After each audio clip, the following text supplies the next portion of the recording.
إن الحمد لله نحمده ونستعينه ونستغفره ونؤمن به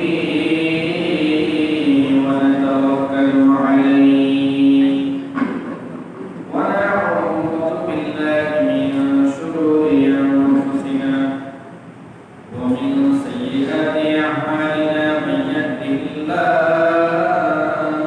فلا مضل له ومن يضلله فلا هادي له كيف لن تجد له وليا مرشدا وأشهد أن لا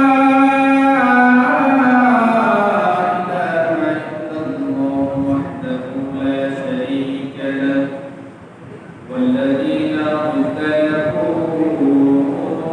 ولا ند له لا مثل له ولا مثيل له لا وزير له ولا كفيل له لا شبه له ولا شبيه له لا ولد له ولا والد له وهو الواحد الفرد الصمد لم يلد ولم يولد ولم يكن له كفوا أحد وأشهد أن سيدنا ونبينا وحبيبنا وبشيرنا ونذيرنا وطبيبنا وطبيب أرواحنا وحبيبنا وحبيب ربنا محمدا عبد الله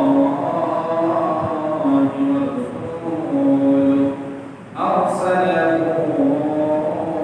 بالحق بشيرا ونذيرا وداعيا إلى الله بإذنه وسراجا منيرا أما بعد فقد قال الله تعالى في كلامه المجيد وفي فرقانه الحميد أعوذ بالله من الشيطان الرجيم بسم الله الرحمن الرحيم قل إن كنتم تحبون الله فاتبعوني يحببكم الله ويغفر لكم ذنوبكم والله غفور رحيم وقال رسول الله صلى الله عليه وسلم لا يؤمن أحدكم حتى أكون أحب إليه من والده وولده والناس أجمعين وقال الله تعالى إن الله وملائكته يصلون على النبي يا أيها الذين آمنوا صلوا عليه وسلموا تسليما اللهم صل على سيدنا مولانا محمد وعلى آله سيدنا مولانا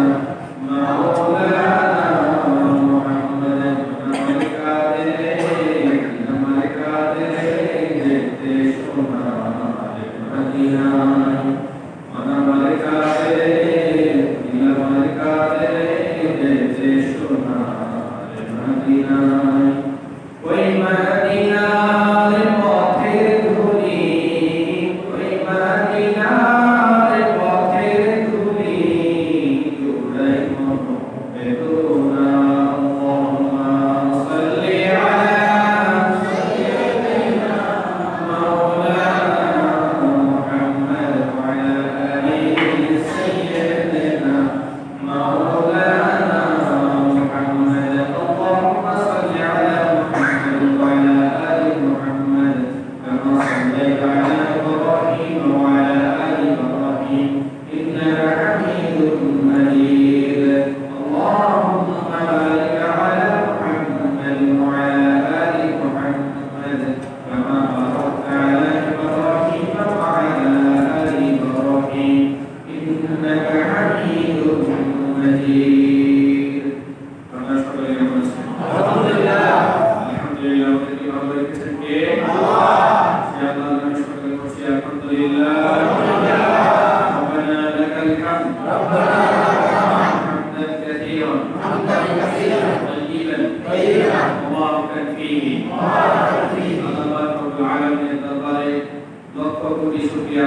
করছি যে মহান রব্বুল আলামিন আমাদেরকে বিভিন্ন রকমের দুনিয়াবী কাজকর্ম থেকে মুক্ত করে, বিশেষ করে গুনাহ কাজ থেকে হেফাজত করে আল্লাহ তাআলা তার প্রিয় ঘর মসজিদের মধ্যে আগে আসা বসার কোরআন হাদিসের আলোকে কিছু কথা বলার এবং শোনার তৌফিক দান করেছেন। এজন্য মনিবের দরবারে অন্তরস্থল থেকে উচ্চ আওয়াজে দিনকে উজাড় করে দিয়ে সকলে শুকরিয়া জানাই আলহামদুলিল্লাহ। যে বিষয় নিয়ে আলোচনা করব সেটি হচ্ছে মৌসুমী আলোচনা। মৌসুমী আলোচনা বলতে এখন মাস চলছে রবিউল আউয়াল মাস। রবিউল আউয়াল হচ্ছে বিশ্বনবী মুহাম্মদ রাসূলুল্লাহ সাল্লাল্লাহু আলাইহি ওয়াসাল্লামের ইন্তেকালের মাস এবং কোন ওলামায়ে কেরামের মতামত অনুসারে জন্মের মাস হচ্ছে রবিউল আউয়াল মাস। রবিউল আউয়াল এই মাস আসলে আমাদের ভিতরে রাসূল প্রেমের একটা আওয়াজ, রাসূল প্রেমের একটা গন্ধ বিভিন্ন সময় দেখা যায়, ঠিক না? এই রাসূলের প্রেম ভালোবাসা শুধুমাত্র কি রবিউল আউয়াল মাসে নাকি সারা বছর পর্যন্ত? সারা বছর বিশ্বনবী মুহাম্মদ রাসূলুল্লাহ সাল্লাল্লাহু আলাইহি ওয়াসাল্লামের জন্য ভালোবাসা আমাদের আছে না নাই? আছে। থাকতে হবে, থাকতে বাধ্য।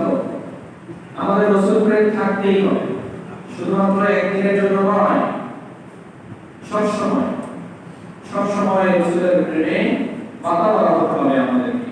এটাই রাসূলের চাওয়া, এটাই আল্লাহ তাআলার চাওয়া, ঠিক না? এজন্য শুধুমাত্র রবিউল আউয়াল মাস আসলে রাসূলের প্রেম মহব্বত দেখাবো এরকম যেন না হয়। আমাদের প্রেম ভালোবাসা রাসূলের জন্য সারা জীবন থাকতে হবে, ঠিক না? রাসূলুল্লাহ সাল্লাল্লাহু আলাইহি ওয়াসাল্লামের ভালোবাসা ঈমানের দাবি। ঈমান চাই যে তুমি রাসূলের ভালোবাসো, যদি ঈমানদার হতে চাও। এই কথা বিশ্বনবী মুহাম্মদ রাসূলুল্লাহ সাল্লাল্লাহু আলাইহি ওয়াসাল্লাম বলে দিয়েছেন। আল্লাহ তাআলা কোরআন কারীমের মধ্যে সেই কথা বলেছেন। কোরআনে আল্লাহ তাআলা বলেছেন, আউযু বিল্লাহি মিনাশ শাইতানির রাজীম, বিসমিল্লাহির রাহমানির রহিম, কুল ইন কুনতুম তুহিব্বুনাল্লাহা ফাত্তাবিউনি ইউহিব্বুকুমুল্লাহ। আল্লাহ রাসূল আপনি বলেন কি, ইন কুনতুম তুহিব্বুনাল্লাহ, যদি তোমরা আমি আল্লাহকে ভালোবাসতে চাও, আমি আল্লাহর ভালোবাসা পেতে চাও, ফাত্তাবিউনি, তাহলে আমার অনুসরণ করো। সুবহানাল্লাহ। কার অনুসরণ? রাসূল সাল্লাল্লাহু আলাইহি ওয়াসাল্লাম। কার অনুসরণ? রাসূল সাল্লাল্লাহু আলাইহি ওয়াসাল্লামের অনুসরণ। ফাত্তাবিউনি, আমার অনুসরণ করো। রাসূল বলতেছেন ইউহিব্বুকুমুল্লাহ, যদি তুমি আমার অনুসরণ করো, যদি তোমরা আমার অনুসরণ করো, তাহলে আল্লাহ তাআলাই নিজে তোমাদেরকে ভালোবাসবেন। সুবহানাল্লাহ। অর্থাৎ তুমি আমাকে ভালোবাসতে হবে না, যদি তুমি রাসূলকে ভালোবাসো, এই রাসূলের ভালোবাসার ভিতরে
ইউহিব্বুকুমুল্লাহ আল্লাহ রাব্বুল আলামিন নিজেই তোমাদেরকে ভালোবাসবেন শুধু ভালোবাসবেন তা নয় ওয়াগফির লাকুম যুনুবাকুম আল্লাহু গফুরুর রহিম আল্লাহ তোমাদের জিন্দেগীর সমস্ত গুনাহ খাতাগুলো মাফ করে দিবেন সুবহানাল্লাহ আল্লাহ কি করে দিবেন মাফ করে দিবেন গুনাহ খাতা যত কিছু হয়েছে গুনাহ সব কিছু আল্লাহ তাআলা মাফ করে দিবেন যদি রাসূলের অনুসরণ করা যায় রাসূলের অনুকরণের মতো যদি চলা যায় তখন শুধু আল্লাহ তাআলা ভালোবাসবেন তা নয় আল্লাহ ভালোবেসে রেখে দিবেন তা নয় আল্লাহ তাআলা সাথে সাথে ঘোষণা দিলেন তোমার জীবনের সব গুনাহ খাতা আমি আল্লাহ তাআলা মাফ করে দেব সুবহানাল্লাহ আল্লাহ যাকে ভালোবাসবেন তার কি গুনাহ খাতা থাকবে থাকবে না এজন্য আল্লাহর মহব্বত চাওয়া কবি বলেছেন কোন ব্যক্তি এরকম ভাবে আল্লাহর কাছে ফরিয়াদ জানাচ্ছেন যে আল্লাহ রাব্বুল আলামিন কিয়ামতের দিন যদি আমি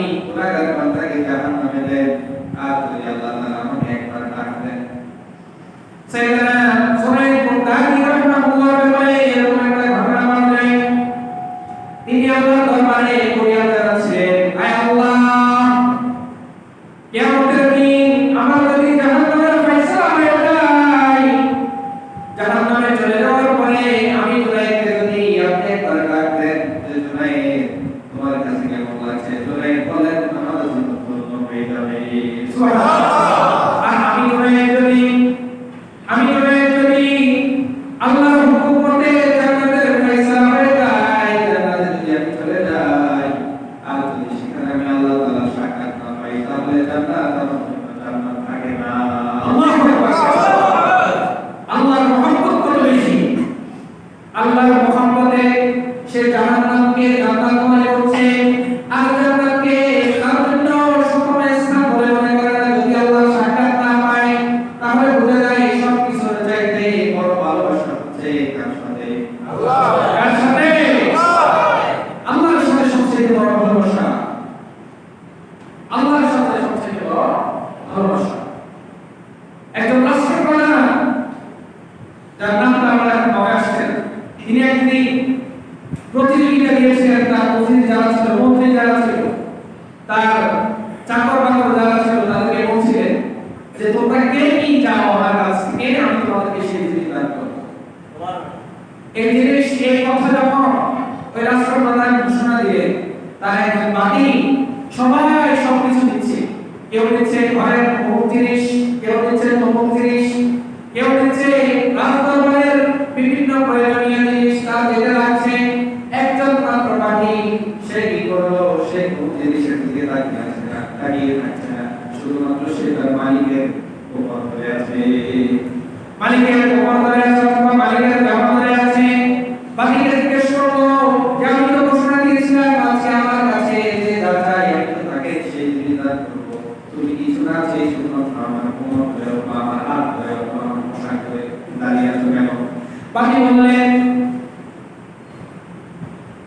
বললেন যে মুহতারাম আমি আপনাকে কি বলবো এই উত্তর তো আপনার কাছেও আছে আপনার প্রতি আপনার চাকর বাকর যারা আছে প্রত্যেকের চাহিদা মতো জিনিস নিয়েছে আমার কোনো কিছু দরকার নাই আমি শুধুমাত্র আপনাকে চাই আপনাকে যদি পাই তাহলে আমি রাজদরবারে সব কিছু পেয়ে যাবো সুবহানাল্লাহ আপনাকে দরকার আমার কিছু দরকার নাই আপনাকে পেলেই তো আমি সব কিছু পাই অতএব আমার দুনিয়ার এই সমস্ত কিছু দরকার নেই অথবা আমি আপনার কাছ থেকে যদি চেয়ে নেই তাহলে আমি একটা পাবো একটা খাট পাবো একটা আলনা পাবো অথবা একটা বাড়ি পাবো কিন্তু আপনাকে যদি পেয়ে যায় পুরো রাষ্ট্র প্রশাসন তা আমার পেয়ে যাবে সুবহানাল্লাহ আমাকে যদি কোনো ব্যক্তি পেয়ে যায় তাহলে তো পুরো দুনিয়াটা জান্নাতটা পরকালটা সবকিছুতে তার রহমতে চলবে ঠিক কি না সেই সবটাকে নেতৃত্ব দেবে এজন্যই আল্লাহ তাআলাকে সূরা মুত্তাফিফ রাহিমাহুল্লাহ বলছে যে আমি যদি জাহান্নামে চলে যাই আর আপনি যদি সেখানে আমাকে রাখবেন তাহলে সেই জাহান্নাম থাকে না আমার নাম ধরে ডাক দেওয়ার কারণে জাহান্নামকে আমি জান্নাত মনে করি সুবহানাল্লাহ এই হচ্ছে আল্লাহর ভালোবাসা সেই আল্লাহর ভালোবাসা যদি কোনো ব্যক্তি পেতে চায় তাহলে তাকে কি করতে হবে রাসূলকে অনুসরণ করতে হবে কি করতে হবে আল্লাহ তাআলা বলে দিয়েছেন ইন কুনতুম তুহিব্বুনাল্লাহ যদি তুমি আল্লাহর ভালোবাসা পেতে চাও ফাত্তাবিউনি রাসূল বলেছেন আমার অনুসরণ করো সুবহানাল্লাহ ইত্তিবা কাকে বলা হয় ইত্তিবা বলা হয় আমি সামনের দিকে হাঁটছি আর আমি যেখানে কদম ফেলেছি সেখানেই আপনি কদম ফেলেছেন, এটাকেই বলা হয় ইত্তেবা। সুবহানাল্লাহ। কাদা উঠতে রাস্তা আমি পথঘাট চিনি না, অথবা আমি অপরিচিত একজন লোক, আমি যেতে হবে আমাকে অমুক জায়গায় সীতাকুণ্ড যেতে হবে, আমি যদি সীতাকুণ্ড না চিনি তাহলে যে চিনি তাকে অনুসরণ করে করে পেছনে হেঁটে যেতে হবে, ঠিক না? ঠিক তদ্রূপ ভাবে ইত্তেবা বলা হয় ওই জিনিসকে যা আমরা পরকাল চিনি না, জান্নাত চিনি না, জান্নাত কোথায়, কোন রাস্তায় গেলে জান্নাত পাওয়া যাবে, পরকালের জীবনে সুখ শান্তি কোন রাস্তায় গেলে পাওয়া যাবে, দুনিয়ার সুখ শান্তি কোন রাস্তায় গেলে পাওয়া যাবে, সেটা আমরা বুঝি না, আমরা চিনি না। চিনার একজন মুহাম্মদুর রাসূলুল্লাহ সাল্লাল্লাহু আলাইহি ওয়াসাল্লাম দিনের অনুসরণ করে করলেই আমি জান্নাতের রাস্তা পেয়ে যাব। সুবহানাল্লাহ। আর অনুসরণ হবে এইভাবে যে তিনি যেভাবে চলেছেন হুবহু একেবারে 100% মিল রেখে সেখানেই আমাকে চলতে হবে, এটাকেই বলা হয় ইত্তেবা। সুবহানাল্লাহ। এজন্য রাসূলকে ইত্তেবা করতে হবে, রাসূলকে কি করতে হবে? ইত্তেবা করতে হবে, অনুসরণ করতে হবে। অনুসরণ করলেই আল্লাহ তাআলাই বলবেন, আল্লাহ তাআলা সব গুনাহ মাফ করে দিয়ে জান্নাত দিয়ে দিবেন। সুবহানাল্লাহ। এই রাসূলকে অনুসরণ অনুকরণ কিভাবে করব? আমি আমার মন মতো নাকি নির্দিষ্ট রুলস আছে? নির্দিষ্ট রুলস আছে। কথা বলে নির্দিষ্ট রুলস আছে কি নাই? আছে। রাসূলকে কি আমি চাইলে ইচ্ছা মতো মহব্বত করব? না। রাসূলকে মহব্বত করে যদি বলি রাসূলই আমার আল্লাহ, আলহামদুলিল্লাহ, এরকম বলা যায় না। আর বোঝা যায় একটা নিয়ম আমাদের কাছে, ওকে মহব্বত করা ফজিলতের কাছে, ওকে মহব্বত করতে করতে কেউ যদি মা ডেকে গেলে হবে নাকি? না। কি বলে হবে? না। প্রত্যেকের ভালোবাসার একটা স্তর আছে, কাকে কিভাবে ভালোবাসতে হবে সেটার সামাজিকতার একটা দায়বদ্ধতা আছে, কাকে কতটুকু ভালোবাসা দিবে শরীরে একটা দায়বদ্ধতা আছে। আল্লাহকে ভালোবাসতে হবে আল্লাহর মতো, সব ভালোবাসা আল্লাহর জন্য। আমাদের ভালোবাসা সবই যেন হয় কার জন্য? আল্লাহ। কার জন্য? আল্লাহ। মহান রবের জন্য। রাখবো ঘৃণা গুরু তাও যেন হয় শুধু প্রভু তোমার জন্য। ভালোবাসি বাসি ভালো, ভালোবাসি প্রভু তোমাকে। ইয়া হাবিবি ইয়া রাসূলুল্লাহ, হৃদয়ে গেথেছি তোমাকে। মান আহাব্বা লিল্লাহ ওয়া আবগাদা লিল্লাহ ওয়া আ'তা লিল্লাহ ওয়া মান রা'a লিল্লাহ ফাকাদ ইসতাকমালাল ঈমান। মান আহাব্বা লিল্লাহ ওয়া আবগাদা লিল্লাহ ওয়া আ'তা লিল্লাহ ওয়া মান রা'a লিল্লাহ ফাকাদ ইসতাকমালাল ঈমান। সুবহানাল্লাহ। আল্লাহ রাসূল সাল্লাল্লাহু আলাইহি ওয়াসাল্লাম বলেছেন, মান আহাব্বা লিল্লাহ ওয়া আবগাদা লিল্লাহ ওয়া আ'তা লিল্লাহ ওয়া মান রা'a লিল্লাহ ফাকাদ ইসতাকমালাল ঈমান। যে ব্যক্তি আল্লাহর জন্য ভালোবাসে, আল্লাহর জন্য মানুষকে অপছন্দ করে, ওয়া আ'তা লিল্লাহ ওয়া মান রা'a লিল্লাহ, মানুষের অনুসরণ করে আল্লাহর আদেশের জন্য, ওয়া মান রা'a লিল্লাহ, মানুষকে ফিরিয়ে দেয় মানুষের অনুসরণ করে না আল্লাহর জন্য, ফাকাদ ইসতাকমালাল ঈমান, সেই ঈমানকে পরিপূর্ণ করে ফেলবে। সুবহানাল্লাহ। আর ঈমান হচ্ছে পরিপূর্ণ, এটা কবি গানে গানে বলেছেন, মান আহাব্বা লিল্লাহ ওয়া আবগাদা লিল্লাহ ওয়া আ'তা লিল্লাহ ওয়া মান রা'a লিল্লাহ ফাকাদ ইসতাকমালাল ঈমান। এজন্য আল্লাহর ভালোবাসা আমাদের লাগবে, কিন্তু আল্লাহকে সবথেকে বেশি ভালোবাসতে হবে। আর রাসূলের ভালোবাসা পরিমাণ মতো আছে, অতিরিক্ত না। অতিরিক্ত বলতে আমি বোঝাচ্ছি রাসূলকে ভালোবাসতে বাসতে আল্লাহ পর্যন্ত নিয়ে যাওয়া যাবে, আর দুনিয়ার সবকিছু চাইতে বেশি ভালোবাসতে হবে রাসূলকে, ঠিক কি না? জীবন থেকে, সম্পদ থেকে রাসূলুল্লাহ সাল্লাল্লাহু আলাইহি ওয়াসাল্লাম বলেছেন, লা ইউমিনু আহাদুকুম হাত্তা আকুনা আহাব্বা ইলাইহি মিন ওয়ালিদিহি ওয়া ওয়ালাদিহি ওয়ান নাসি আজমাইন। তোমাদের কেউ ততক্ষণ পর্যন্ত ঈমানদার হতে পারবে না, ততক্ষণ পর্যন্ত মুমিন হতে পারবে না, ততক্ষণ পর্যন্ত সে ব্যক্তি তার সন্তান থেকে, সম্পদ থেকে, দুনিয়ার যত কিছু আছে সবকিছু থেকে আর রাসূলকে বেশি ভালোবাসবে।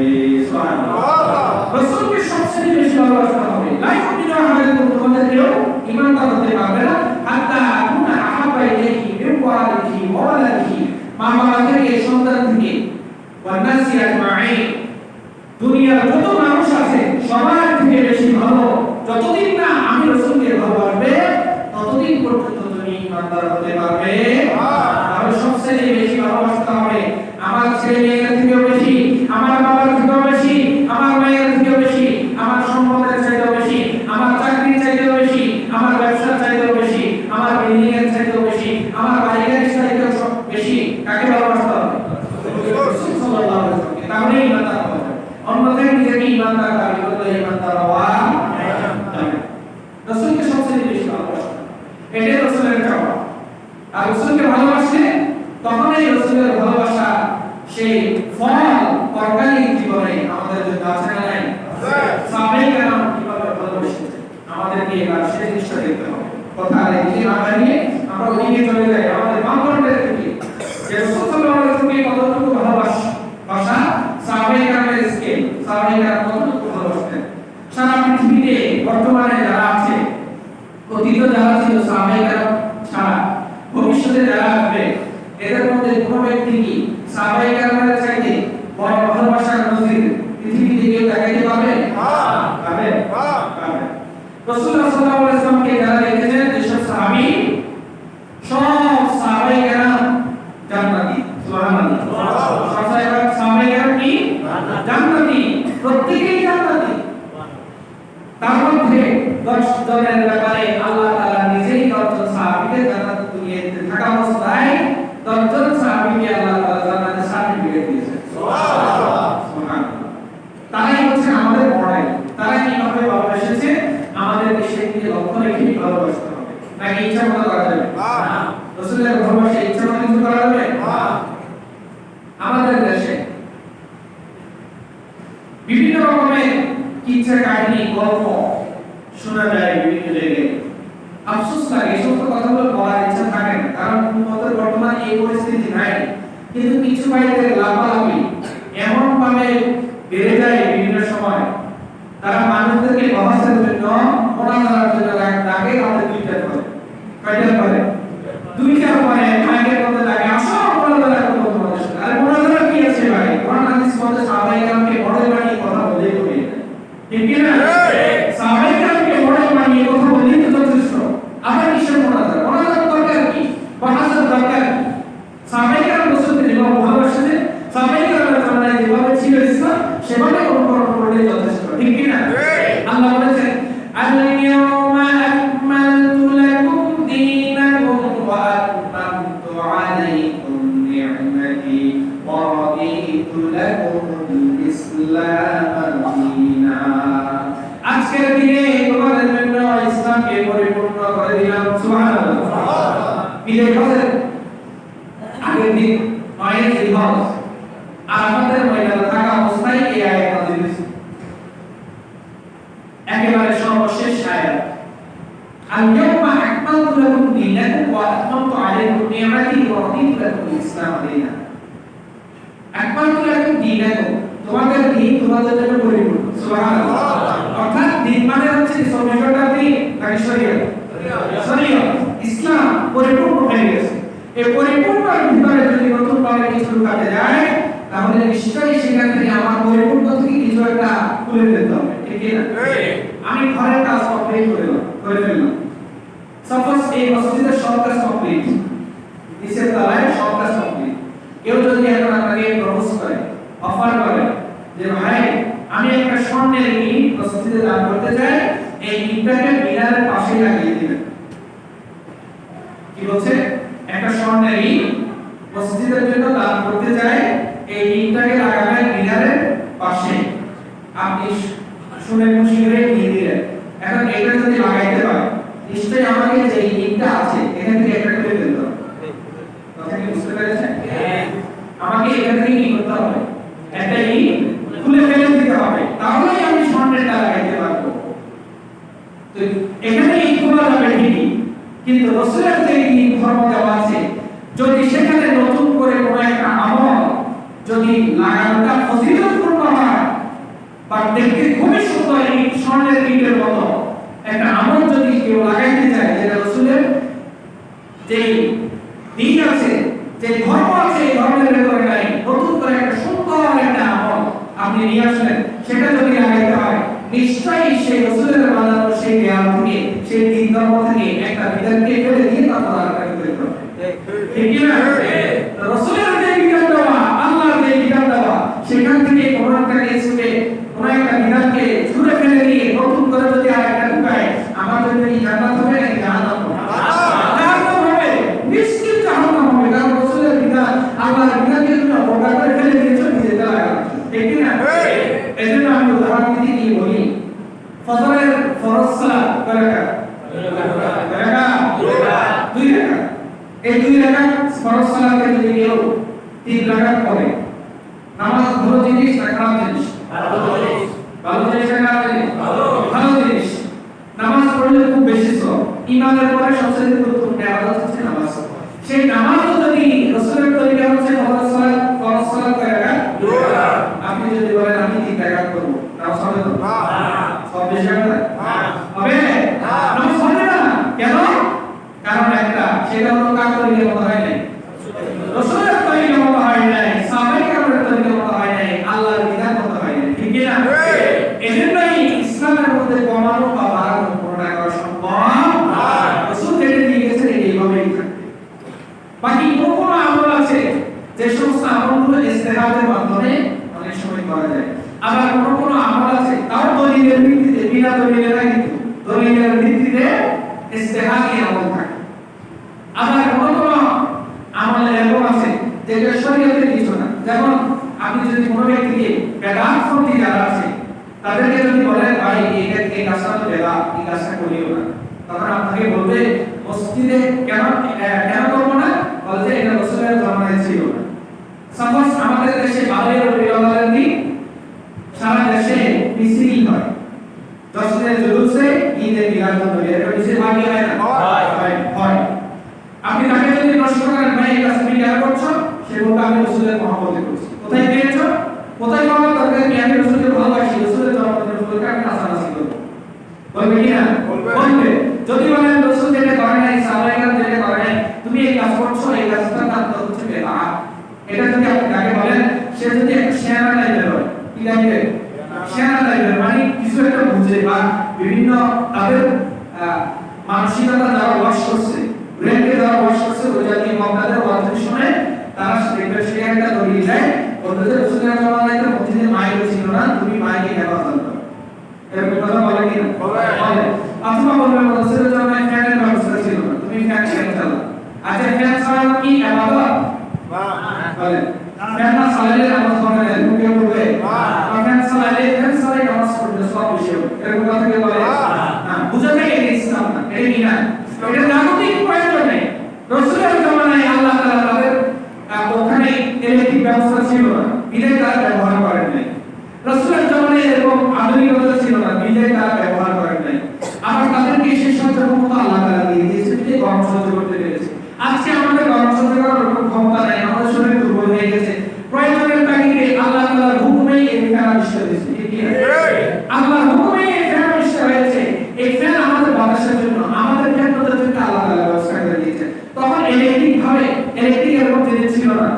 গ্লোবালাইজেশনের সঙ্গে যোগ ছিল না বিধায় তখন ছিল না এটা ফ্যান না চালাইলে নামাজের সওয়াব কম হবে ফ্যান চালাইলে নামাজের সওয়াব বেশি হবে এরকম কথা দুনিয়ার কোনো পাগল বলে নাকি বুঝা যায় জাগতিক প্রয়োজন কিসের প্রয়োজন দুনিয়াবি প্রয়োজনে ব্যবহার করছি এটা কোন ইসলাম এটা শরীয়ত না মসজিদে মাইক ব্যবহার করা তখনকার জামানায় জোরে আযান দিতে পারতো মানুষের গলার সাউন্ড বড় ছিল আপনারা যারা মুরব্বি শ্রেণীর আছেন তারা দেখবেন তারা তাদের খেয়াল আছে আপনাদের বাপ দাদাদের হাতের শুধুমাত্র হাড়গুলো এখনো যারা আছে মুরব্বি এদের হাড়গুলো আছে তারা শুধু দেখবেন এদের হাড় আর আমাদের গোশত সহ একসাথে মোটা আমাদের গোশত সহ এত মোটা হবে না ঠিক না এদের হাড়গুলো মোটা আগের দিনের মানুষগুলো শক্তি ছিল বেশি গলার সাউন্ড ছিল বড় প্রয়োজনের তাগিদে যখন দেখা গেল আস্তে আস্তে মানুষের ব্রেন থেকে আল্লাহ তাআলা মাইকের ব্যবস্থা করে দিয়েছেন তখন আর বড় বলার দরকার হয় না সুবহানাল্লাহ তখন আরেকটা ব্যবস্থা ছিল অতীত যুগে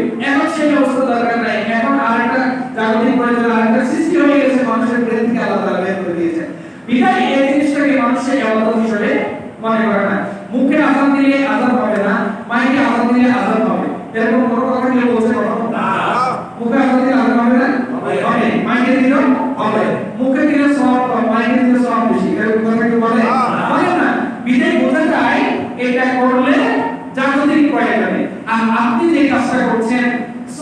নামে অথবা রাসূলের মুহাম্মদের নামে, এটা তো জাগতিক প্রয়োজন না। এটা কি জাগতিক প্রয়োজন? বারবার বিলাওয়ালের দিন ডিসিপ্লিন করা, এটা দুনিয়াবি কোনো প্রয়োজন না। এখানে উদ্দেশ্য একটাই থাকে, সেটা হলো রাসূলের মুহাম্মদ। আর রাসূলের মুহাম্মদ যদি উদ্দেশ্য থাকে, সেটা নিশ্চয়ই সওয়াবের কাজ। আর সওয়াবের কাজ করার জন্য রাসূলের তৈরি দরকার আছে না? আছে। দরকার আছে না? নাই। বুঝা যায় যে যদি সওয়াবের নিয়ত শরীয়তের মধ্যে কোনো একটি ঢুকিয়ে দিলে, সেই জিনিসের যদি দলিল না পাওয়া যায়, তাহলে সেটা যত সুন্দরই হোক, যত ভালোই দেখায়, সেটা কখনোই ইবাদত হতে পারে না। আল্লাহ তাআলা আমাদের ভাইদেরকে দিনের সঠিক সমঝদার করেন। আমিন। সেই বিষয় নিয়ে আজকে কথা বলার উদ্দেশ্য নয়। আজকে কথা বলার উদ্দেশ্য হচ্ছে রাসূলের মুহাম্মদের সাহাবায়ে কেরামের ভূমিকা কি ছিল। রাসূলকে সাহাবায়ে কেরাম কিরকম মহব্বত করতেন, সাহাবায়ে কেরামের ভালোবাসার নমুনা। সাহাবায়ে কেরাম রাসূলকে জীবনের চাইতে বেশি মহব্বত করতেন। সুবহানাল্লাহ। জীবনের চাইতে বেশি কত করে?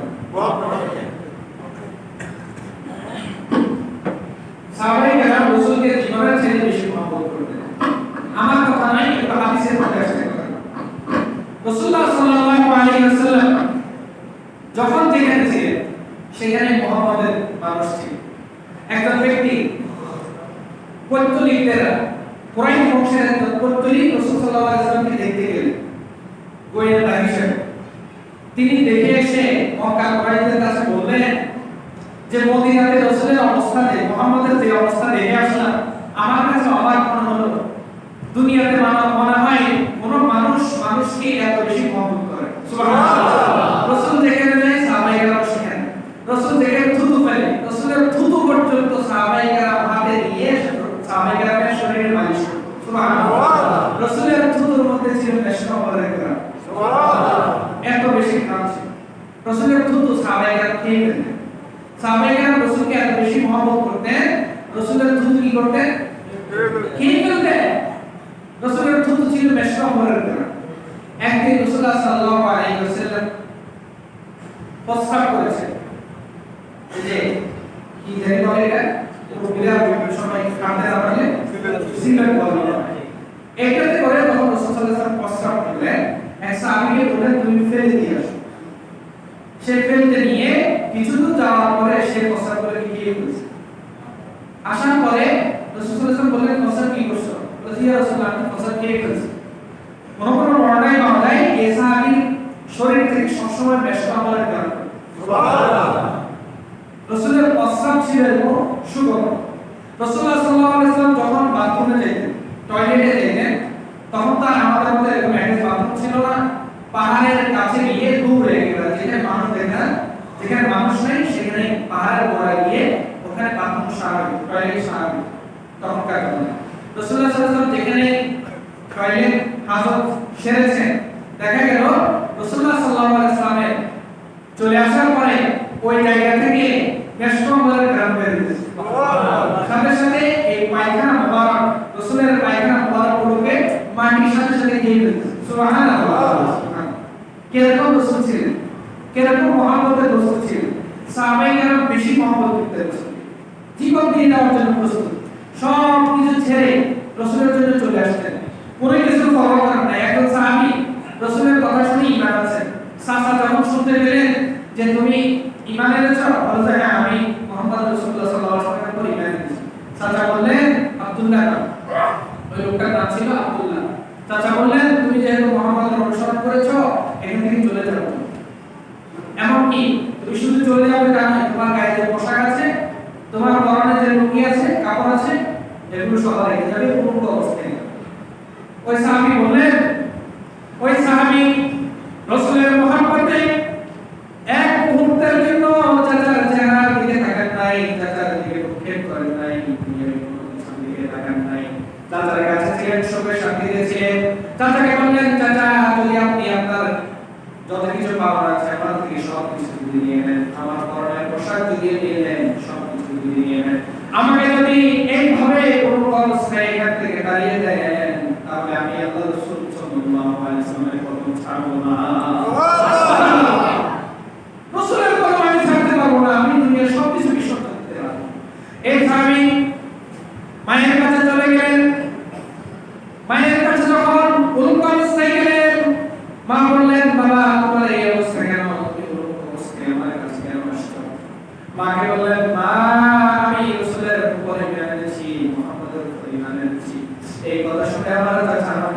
থেকে বের করে দিয়েছে, আমার পরনের কাপড়টা কিন্তু তাতে নেই। পুরাতন একটা কম্বল মায়ের কাছ থেকে নিয়ে এই সাহাবী রাসূলুল্লাহর কাছে গেলেন। আসসালাতু ওয়াসসালামু আলাইকা ইয়া রাসূলুল্লাহ, হে আল্লাহর রাসূল, আল্লাহ তাআলার শান্তি রহমত সবকিছু আপনার উপরে বর্ষণ হোক, আমি আপনাকে সালাম দিচ্ছি। ইয়া রাসূলুল্লাহ, আমি আমার ঈমানকে রক্ষা করার জন্য চাচার কাছ থেকে রোগ অবস্থায় চলে এসেছি। সাহাবী বললেন, তোমার পরনে এটা কি? সাহাবী বললেন, তোমার পরনে এটা কি? সাহাবী তার সমস্ত ঘটনা বর্ণনা করলেন। আল্লাহ রাসূল সাল্লাল্লাহু আলাইহি ওয়াসাল্লাম এই সাহাবীর জন্য দোয়া করে দিলেন। সুবহানাল্লাহ। সাহাবায়ে কেরামের দলবদ্ধ সাহাবীদেরকে বললেন, এই আব্দুল্লাহকে আজকে কোরআন শিখাও, আজকের পর থেকে তাকে কোরআন শিক্ষা দাও। কোরআন শিখতে শিখতে আব্দুল্লাহ কোরআন শিখার পরে এখন জোরে জোরে তেলাওয়াত করত, যে অন্যান্য সাহাবীরা কানের মধ্যে হাত ঢুকিয়ে দিত। রাসূলের কাছে এসে বিচার দিলেন, ইয়া রাসূলুল্লাহ, আপনার মত সাহাবী আব্দুল্লাহ কোরআন তেলাওয়াতের আওয়াজের কারণে আমরা ঘুমাইতে পারি না, ঠিক মতো খাইতে পারি না, সে বেশি চিল্লায় চিল্লায় কোরআন তেলাওয়াত করে। আল্লাহর হাবিব সাল্লাল্লাহু আলাইহি ওয়াসাল্লাম বললেন, আমার আব্দুল্লাহ তার ঈমানকে হেফাজত করার জন্য আমি রাসূলের মহব্বতে সব কিছুকে বিসর্জন দিয়ে শুধুমাত্র আমি রাসূলের জন্য, আল্লাহ পাকের সন্তুষ্টির জন্য জীবনের সব কিছু ছেড়ে দিয়ে আমার কাছে চলে এসেছে। তাকে চিল্লাইতে দাও, সুবহানাল্লাহ, তাকে জোরে জোরে তেলাওয়াত করতে দাও, তার দিল যাতে প্রশস্ত হয়, তার দিল যাতে প্রশান্তি পায়, সে যাতে শান্তি পায়। সুবহানাল্লাহ। রাসূলুল্লাহ সাল্লাল্লাহু আলাইহি ওয়াসাল্লামের মহব্বতে দুনিয়ার সব কিছুকে বিসর্জন দিয়ে চলে আসছে ইসলাম। এরকম সাহাবায়ে কেরামের নমুনা আর অনেক আছে। বদরের প্রান্তরে তাবুকের যুদ্ধে বিশ্বনবী সাল্লাল্লাহু আলাইহি ওয়াসাল্লাম যখন সাহাবায়ে কেরামের কাছে যুদ্ধের খরচের জন্য হাত পাতলেন, বললেন, সাহাবায়ে কেরাম, তোমাদের কার কি তৌফিক আছে আমার কাছে নিয়ে আসো। সাহাবায়ে কেরাম নিজেদের তৌফিক অনুযায়ী রাসূলুল্লাহ সাল্লাল্লাহু আলাইহি ওয়াসাল্লামের কাছে নিয়ে আসলেন। আবু বকর সিদ্দিক রাদিয়াল্লাহু তাআলা সর্বশেষ আসলেন। ওমর আনলেন অর্ধেক, উসমান আনলেন সম্পদের অর্ধেক, এভাবে বিভিন্ন সাহাবী সম্পদের অর্ধেক অথবা 3 ভাগের 2 ভাগ অথবা 3 ভাগের 1 ভাগ নিয়ে হাজির হলেন। সর্বশেষ আসলেন আবু বকর। আবু বকর সর্বশেষ কেন? আবু বকরকে জিজ্ঞেস করলেন, আবু বকর, তুমি সবার শেষে এসেছো, ছোট্ট একটা ফুটকির ভিতরে কি এনেছো? আবু বকর বললেন, ইয়া রাসূলুল্লাহ, আমি আপনার মহব্বতে আমার ঘরে যত সম্পদ ছিল, আমার ঘরে তেমন কিছু ছিল না, সামান্য কিছু গম, সামান্য কিছু জব, সামান্য কিছু আটা ছিল, এগুলো নিয়ে এসেছি। ইয়া রাসূলুল্লাহ, আমার বিবি আপনার মহব্বতে তার পরনের শাড়িটা পর্যন্ত, পরনের কাপড়টা পর্যন্ত আপনার মহব্বতে দিয়ে দিয়েছে। সুবহানাল্লাহ। জিবরাইল আমিন রাসূলের কাছে এসে হাজির।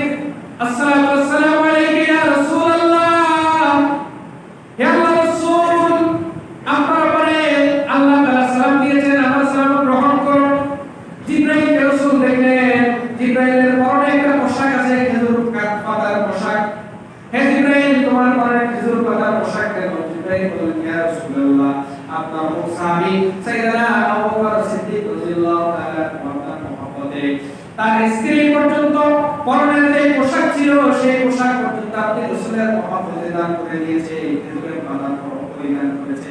ইয়া রাসূলুল্লাহ, আল্লাহ তাআলা তার উপরে সন্তুষ্ট হয়ে আমাদের অর্ডার করেছেন, এই জন্য আমরা সকলেই সব ফেরেশতা আজকে খেজুর পাতা ছাড়াই করেছি। সুবহানাল্লাহ। সাহাবায়ে কেরামের ভালোবাসা। আবু বকরকে জিজ্ঞেস করলেন, আবু বকর, তুমি কি এনেছো? আবু বকর বললেন, ইয়া রাসূলুল্লাহ, আমার ঘরে যা কিছু ছিল আমি আপনার জন্য নিয়ে এসেছি। আবু বকরকে বললেন, তোমার ঘরে কি রেখে এসেছো? আবু বকর বললেন, ইয়া রাসূলুল্লাহ, আমার ঘরে আল্লাহ এবং আল্লাহর রাসূল ছাড়া কোনো কিছু অবশিষ্ট নাই। সুবহানাল্লাহ। মহব্বত, এটাই ছিল মহব্বত, এটাই ছিল রাসূলের জন্য। হযরত যায়েদ রাদিয়াল্লাহু তাআলা আনহু বিশ্বনবী সাল্লাল্লাহু আলাইহি ওয়াসাল্লামের পালক পুত্র ছিলেন। তাইফের ময়দানে বিশ্বনবী সাল্লাল্লাহু আলাইহি ওয়াসাল্লাম যখন দাওয়াতের জন্য গেলেন, দাওয়াত দিচ্ছেন, দাওয়াত দেওয়ার জন্য গেলেন, তাইফের মানুষ ছিল সবচেয়ে বড় কঠিন হৃদয়ের মানুষ, সবচেয়ে বড় নাফরমান। বিশ্বনবী তাদেরকে দাওয়াত দিলেন যে আমি আল্লাহর রাসূল, আমার পরিবার, আল্লাহর পরিবার, সব ধরনের মুক্তিকে পরিত্যাগ করো। এই ঘোষণা দেওয়ার পরে আল্লাহর হাবিব সাল্লাল্লাহু আলাইহি ওয়াসাল্লামকে মারার জন্য তাইফের ছোট ছোট বাচ্চাদেরকে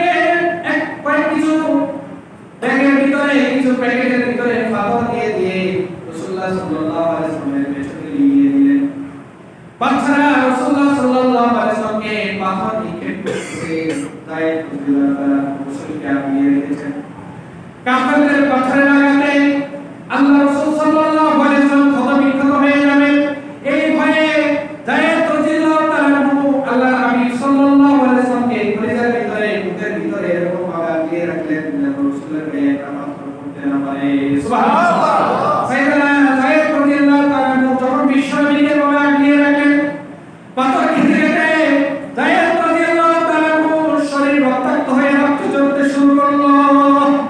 রক্ত ঝরতে ঝরতে সাইয়েদনা যায়েদ রাদিয়াল্লাহু তাআলা একটা সময় সে বেহুশ হয়ে গেল। আল্লাহর হাবিব সাল্লাল্লাহু আলাইহি ওয়াসাল্লাম হয়ে গেলেন। রাসূলুল্লাহ সাল্লাল্লাহু আলাইহি ওয়াসাল্লামের শরীরের উপরে পাথর নিক্ষেপ শুরু হলো। যায়েদ রাদিয়াল্লাহু তাআলা রক্তের মাধ্যমে পুরো জমিন লাল হয়ে গেল। জিবরাইল আলাইহিস সালাম ইয়া রাসূলুল্লাহ, আপনি আল্লাহর কাছে দোয়া করেন, আপনি আমার কাছে বলেন, আপনি যদি চান এই যে তায়েফবাসী আছে তাদেরকে আমি মুহূর্তের মধ্যে এই তায়েফের দুইটা পাহাড়কে একত্রিত করে সব তায়েফবাসীকে আমি একত্রে মিশিয়ে দেব। ইয়া রাসূলুল্লাহ সাল্লাল্লাহু আলাইহি ওয়াসাল্লাম, আল্লাহর হাবিব সাল্লাল্লাহু আলাইহি ওয়াসাল্লাম কেমন রাহমাতাল লিল আলামিন ছিলেন, কেমন দয়ালু ছিলেন। জিবরাইল আমিনকে বললেন, হে জিবরাইল, তুমি তো চাচ্ছ তাদেরকে ধ্বংস করে দিতে, কিন্তু আমি তো রাহমাতুল লিল আলামিন, আমি তো সেটা চাচ্ছি না। আমি সেটা চাচ্ছি না, আমি চাচ্ছি না তায়েফবাসী আমার ধ্বংস হয়ে যায়। আল্লাহুম্মা ইহদি কওমি, আল্লাহুম্মা ইহদি কওমি, আয় আল্লাহ, আল্লাহুম্মা ইহদি কওমি, আয় আল্লাহ আমার কওমকে আপনি হেদায়েত দান করেন। ফাইন্নাহু লা ইয়ালামুন, তারা বুঝতে পারছে না, তারা বুঝে না আমি আপনার হাবিব, আমি আপনার হাবিব, তার সেটা তারা বুঝতে পারে না, তাদেরকে আপনি মাফ করে দেন। সুবহানাল্লাহ। রাসূল বলেন যে আমি যদি সেদিন বলতাম তাহলে জিবরাইল তার ৬০ নূরের পাখা আছে, এই পাখা দিয়ে সেই তায়েফবাসীকে দুইটা পাহাড়কে একত্রিত করে তাদেরকে শেষ করে দিতেন। কিন্তু আমি তো রাহমাতুল লিল আলামিন, আমি তো গোটা সৃষ্টির জন্য রহমত, আমি তো সব জাতির জন্য রহমত। এজন্য আমি দোয়া করে নেই, বদ্ধ না করে তাদেরকে মাফ করে দিলাম। তারা যদি না মানে পরবর্তী জেনারেশন যারা আসবে ইনশাআল্লাহ আজিজ তারা ওইটা একদিন না একদিন আমাকে বুঝবে, আমাকে চিনবে, আমার উপর ঈমান আনবে, আল্লাহর উপর ঈমান আনবে। সুবহানাল্লাহ। রাসূলুল্লাহ সাল্লাল্লাহু আলাইহি ওয়াসাল্লাম তাদেরকে মাফ করে দিলেন। যায়েদ রাদিয়াল্লাহু তাআলা নিজের ভালোবাসা দৃষ্টান্ত দেখিয়েছে যে রাসূলের গায়ে যতক্ষণ পর্যন্ত নিজে বেহুশ না হচ্ছেন ততক্ষণ পর্যন্ত রাসূলের গায়ে একটা পাথর নিক্ষেপ করে যাবে। আবেদনার পরে ফিরে আসনি তুমি আপন ঘরে, দিনের আলো তুমি ছড়িয়ে দিতে, চলে গেলে মদিনায় মক্কা ছেড়ে। রাসূল তোমাকে ভুলি আমি কেমন করে, রাসূল তোমাকে ভুলি আমি কেমন করে।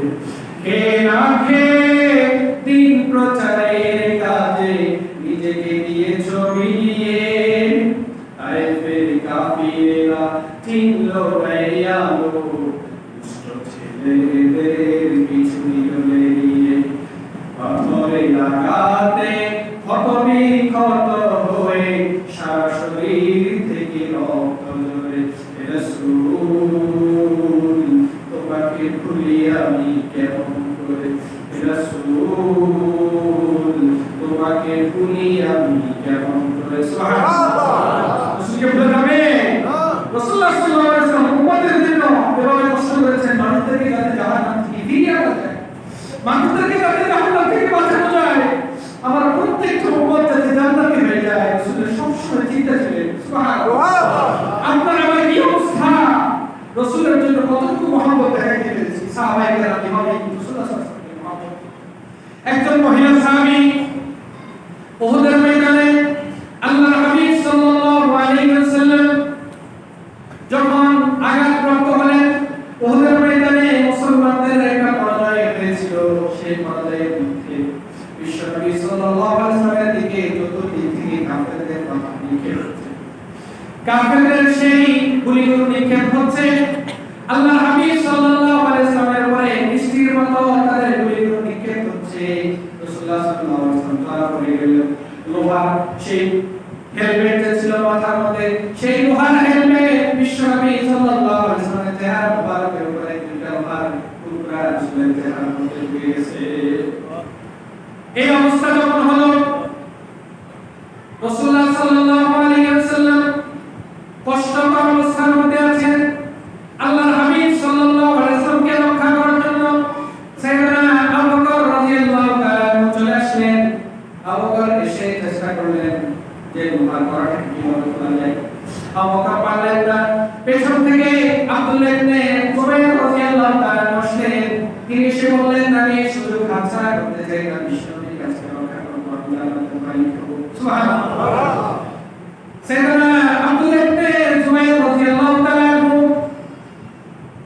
তার দাঁত দিয়ে বিশ্বনবী সাল্লাল্লাহু আলাইহি ওয়াসাল্লামের মুখ থেকে এই লোহার কড়াটাকে খুলতে গিয়ে এমন জোরে টান দিলেন, তার সাথে সাথে লোহার একটা টুকরা বেরিয়ে আসলো। সাথে সাথে আব্দুল্লাহ ইবনে জুবাইর রাদিয়াল্লাহু তাআলা একটা দাঁত সাথে সাথে শহীদ হয়ে গেল। আব্দুল্লাহ ইবনে জুবাইর রাদিয়াল্লাহু তাআলা সেদিকে মুখ করেন নাই, সেদিকে তাকান নাই, সেদিকে না তাকিয়ে আব্দুল্লাহ ইবনে জুবাইর রাদিয়াল্লাহু তাআলা দ্বিতীয়বার চেষ্টা করলেন আরেকবার কিভাবে আরেকটা কড়া তোলা যায়। লোহার সেই কড়া তোলার জন্য দ্বিতীয়বার আবার একই ভাবে কামড় দিলেন, এমন জোরে কামড় দিয়ে লোহার কড়াটাকে টান দিলেন। লোহার কড়া চলে আসলো, সাথে সাথে আব্দুল্লাহ ইবনে জুবাইরের দুইটা দাঁত শহীদ হয়ে গেল। রাসূলুল্লাহ সাল্লাল্লাহু আলাইহি ওয়াসাল্লামের চেহারা থেকে রক্ত ঝরছিল। আল্লাহর হাবিব সাল্লাল্লাহু আলাইহি ওয়াসাল্লাম যখন এভাবে রক্ত ঝরছিল, পেছন থেকে আরেকজন সাহাবী এসে নিজের জিহ্বা দিয়ে বিশ্বনবীর চেহারা মোবারক থেকে রক্তগুলোকে মুছে খেয়ে ফেলতেছেন। আল্লাহর হাবিব সাল্লাল্লাহু আলাইহি ওয়াসাল্লাম বললেন, লাম তামাসসাকান নার, যেই পেটে আমি রাসূলের রক্ত নিয়েছে সেই শরীরের জন্য আল্লাহ জাহান্নামকে হারাম করে দিয়েছে। সেই শরীরের জন্য জাহান্নাম হারাম, আমি রাসূলের রক্ত পান করেছি। সুবহানাল্লাহ। রাসূলুল্লাহ সাল্লাল্লাহু আলাইহি ওয়াসাল্লাম হিজামা লাগাতেন। কি লাগাতেন? হিজামা, সিঙ্গা যে পদ্ধতি আছে, এখন তো বিভিন্ন রকমের বেদের মেয়েরা এসে লাগায়, ওটা ততটুকু স্বাস্থ্যসম্মত না, কিন্তু বিভিন্ন হসপিটালে এখন আলহামদুলিল্লাহ এটা চালু হয়েছে। এটা সুন্নাহ পদ্ধতি। রাসূল বলেছেন হিজামা লাগালে শরীরে সব ধরনের রোগ আল্লাহ তাআলা পাক করে দেন। সুবহানাল্লাহ। সব ধরনের রোগ চলে যায়। এটা একটা সুন্নাহ, আমল করার চেষ্টা করবেন ইনশাআল্লাহ। হিজামা লাগালেন, সিঙ্গা লাগালেন। আল্লাহর হাবিব সাল্লাল্লাহু আলাইহি ওয়াসাল্লামের সিঙ্গা যে রক্ত বের হয়েছে, একজন সাহাবী হযরত জুবাইর রাদিয়াল্লাহু তাআলাকে বিশ্বনবী এই রক্তগুলো দিলেন, যে রক্তগুলো ফেলে দিয়ে আসো। বিশ্বনবী সাল্লাল্লাহু আলাইহি ওয়াসাল্লাম রক্ত নিয়ে সাহাবী জুবাইর রাদিয়াল্লাহু তাআলাকে করে নিয়ে খেয়ে ফেললেন। সুবহানাল্লাহ। বিশ্বনবী বললেন, জুবাইর আমার রক্ত পান করেছো নাকি জাহান্নামকে হারাম করেছো? সুবহানাল্লাহ। তার জন্য রাসূল বলেছেন, আমার রক্ত তোমার পেটে গিয়েছে, তোমার জন্য জান্নাত হারাম। রাসূল প্রেমের নিদর্শন উহুদের ময়দানে আরো একটা ঘটনা ঘটে গেল। রাসূলুল্লাহ সাল্লাল্লাহু আলাইহি ওয়াসাল্লাম যখন উহুদের ময়দানে পরাজয় বরণ করতে হলো, শয়তান মদিনার গলিতে গলিতে এই নিউজ ছড়িয়ে দিলেন যে মুহাম্মদ রাসূলুল্লাহ সাল্লাল্লাহু আলাইহি ওয়াসাল্লাম দুনিয়া থেকে চলে গেছেন, রাসূল দুনিয়া থেকে শহীদ হয়ে গেছেন। এই ঘটনা শয়তান বিভিন্ন জায়গায় চালু করে দিল। একজন মহিলা সাহাবী, তার কানের মধ্যে এই ঘটনা ভেসে আসলো। তিনি শুনতে পেলেন আল্লাহর হাবিব সাল্লাল্লাহু আলাইহি ওয়াসাল্লাম উহুদের ময়দানে শাহাদাত বরণ করেছেন। এই কথা শোনার পরে ঘর থেকে বের হয়ে গেলেন তলোয়ার নিয়ে। সুবহানাল্লাহ। মদিনার সমস্ত মহিলা আল্লাহর হাবিব সাল্লাল্লাহু আলাইহি ওয়াসাল্লামের ভালোবাসায় ঘর থেকে বের হয়ে গেলেন। এই মহিলা যাচ্ছেন, পথের মধ্যে জিজ্ঞাসা করছেন, বিভিন্ন লোকদেরকে সাক্ষাৎ পেয়ে বলতেছেন, আমার ভাইরা আল্লাহর হাবিব সাল্লাল্লাহু আলাইহি ওয়াসাল্লাম কেমন আছে? একজন সাহাবী বললেন, আল্লাহর হাবিব কেমন আছে তা জানি না, তবে তোমার স্বামী দুনিয়া থেকে চলে গেছে। মহিলা বললেন, ইন্না লিল্লাহি ওয়া ইন্না ইলাইহি রাজিউন। এই দোয়া করে সামনের দিকে অগ্রসর হতে লাগলেন। আরেকজনকে জিজ্ঞেস করলেন, আল্লাহর হাবিব কেমন আছে? ওই ব্যক্তি বললেন, আল্লাহর হাবিব কেমন আছে তা জানি না, তবে তোমার ভাই শাহাদাত বরণ করেছে। মহিলা সাহাবী বললেন, ইন্না লিল্লাহি ওয়া ইন্না ইলাইহি রাজিউন। সামনের দিকে অগ্রসর হচ্ছেন। আরেকজনকে জিজ্ঞেস করলেন, আল্লাহর হাবিব কেমন আছে? ওই লোকটা বলল, আল্লাহর হাবিব কেমন আছে জানি না, তবে তোমার পুত্র সন্তান উহুদের ময়দানে শাহাদাত বরণ করেছে। মহিলা বললেন, ইন্না লিল্লাহি ওয়া ইন্না ইলাইহি রাজিউন। সামনের দিকে চলতে লাগলেন। কিছু দূর যাওয়ার পরে মহিলা বললেন, আল্লাহর হাবিব কেমন আছে? আরেকজন বললেন,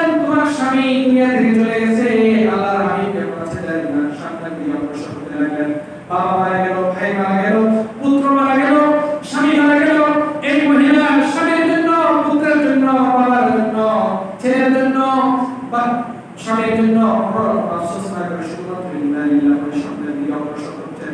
অন্য সাহাবীকে বললেন আল্লাহর হাবিব কেমন আছে? ওই সাহাবী বলল আল্লাহর হাবিব সুস্থ অবস্থায় আছে, আলহামদুলিল্লাহ, আগের তুলনায় ভালো আছে। ওই যে দেখা যায় বিশ্বনবীকে দেখা যায় মহিলা কান্না করতে করতে আল্লাহর হাবিব সাল্লাল্লাহু আলাইহি ওয়াসাল্লামের কাছে গিয়ে বললেন আসসালাতু ওয়াসসালামু আলাইকা ইয়া রাসূলুল্লাহ কুল্লু ওয়াসিলাতিন বাদাকা জালাল ইয়া রাসূলুল্লাহ। ইয়া রাসূল, হে আল্লাহর হাবিব, আমার স্বামী মারা গেছে, আমার সন্তান মারা গেছে, আমার বাবা মারা গেছে, আমার ভাই মারা গেছে, সব কিছু চলে গেছে, দুনিয়ার সব মুসিবত আমার কাছে তুচ্ছ মনে হলো। ইয়া রাসূলুল্লাহ, আপনি বেঁচে আছেন, আমার দুনিয়াতে আমি কোনো ব্যর্থতা নাই। সুবহানাল্লাহ, আল্লাহু আকবার। মহিলা বলতেছেন ইয়া রাসূলুল্লাহ, আমার সন্তান চলে যাবে, আমার স্বামী চলে যাবে, আমার ভাই চলে যাবে, আমার বাবা চলে যাবে, ইয়া রাসূলুল্লাহ, আপনি বেঁচে আছেন, এটাই আমার জন্য পুরো দুনিয়ার চাইতে বড় বেশি। সুবহানাল্লাহ, এরকম ছিলেন সাহাবায়ে ভালো সম্মান। আমার ভাইরা, সময় বেশি হয়ে যাচ্ছে, আর কথা লম্বা করছি না। যে কথা বলছিলাম, সাহাবায়ে কেরামের ভালোবাসার এই দৃষ্টান্তগুলো আমরা শুধুমাত্র শুনবো আর কাম শুরু করবো, ভালো লাগবে, এরকম হতে হবে নাকি সাহাবায়ে কেরামের জন্য আমাদের সাহাবায়ে কেরামের মতো এরকম ভাবে রাসূলের জন্য জীবন দেওয়া দরকার আছে না? আছে। দরকার আছে না? নাই। রাসূলের জন্য যদি জীবন দেওয়া লাগে আমাদের আছে না? ইনশাআল্লাহ। সাহাবায়ে কেরামের সেই নমুনা আমার চাকরিতে, আমার ব্যবসায়, আমার বিভিন্ন ক্ষেত্রে যেখানেই আমি অবস্থান করছি, প্রত্যেকের অবস্থান থেকে রাসূলের ইজ্জত রক্ষা করার জন্য প্রয়োজনে বাতিল শক্তিকে, নাস্তিক মোরতাদদেরকে মুহূর্তের মধ্যে পতন করে নিজের শাহাদাত বরণ করতে চাই ইনশাআল্লাহ। ঠিক না? আমার যদি ফাঁসি হবে, আমার যদি ফাঁসি হয়, আমি তাকে পরোয়া করি না। বিশ্বনবী সাল্লাল্লাহু আলাইহি ওয়াসাল্লামকে যদি কোন কাফের, কোন মুরতাদ, কোন নাস্তিক, কোন বেঈমান যদি গালিগালাজ করে, সাথে সাথে আমি তাকে, আমার যদি শক্তি থাকে ইনশাআল্লাহ তাকে নিবন্ধিত করে দেব ইনশাআল্লাহ। আপনি আছেন ইনশাআল্লাহ। রাসূলের মহব্বতের জন্য সাহাবায়ে কেরামের এই সমস্ত নমুনাগুলো আমাদের জন্য অনুসরণীয়, অনুকরণীয়। শুধুমাত্র বারে রবিউল আসে অথবা সারা বছরে একটি ঈদ মিলাদুন নবী পালন করে রাসূলের মহব্বত দেখানো যাবে না। রাসূলের মহব্বত এটা কি হবে না? বরং রাসূল যেভাবে চলেছেন, সাহাবায়ে কেরাম যে মাপকাঠি করে রাসূলকে ভালোবেসেছেন, সেভাবেই আমি আপনাকে রাসূলকে ভালোবাসব। ঠিক কি না? আমার আপনার দায়িত্ব সেভাবে ভালোবাসা, সেভাবেই অনুসরণ করা। আল্লাহ তাআলা আমাদের সবাইকে বিশ্বনবী মুহাম্মদ রাসূলুল্লাহ সাল্লাল্লাহু আলাইহি ওয়াসাল্লামের সত্যিকারের দরদি উম্মত হওয়ার সত্যিকারের আশিক হিসেবে আল্লাহ তাআলা কবুল করুন। আমিন। আমিন। দাওয়ানা আলহামদুলিল্লাহি রাব্বিল আলামিন। আসসালামু আলাইকুম ওয়া রাহমাতুল্লাহি ওয়া বারাকাতুহু।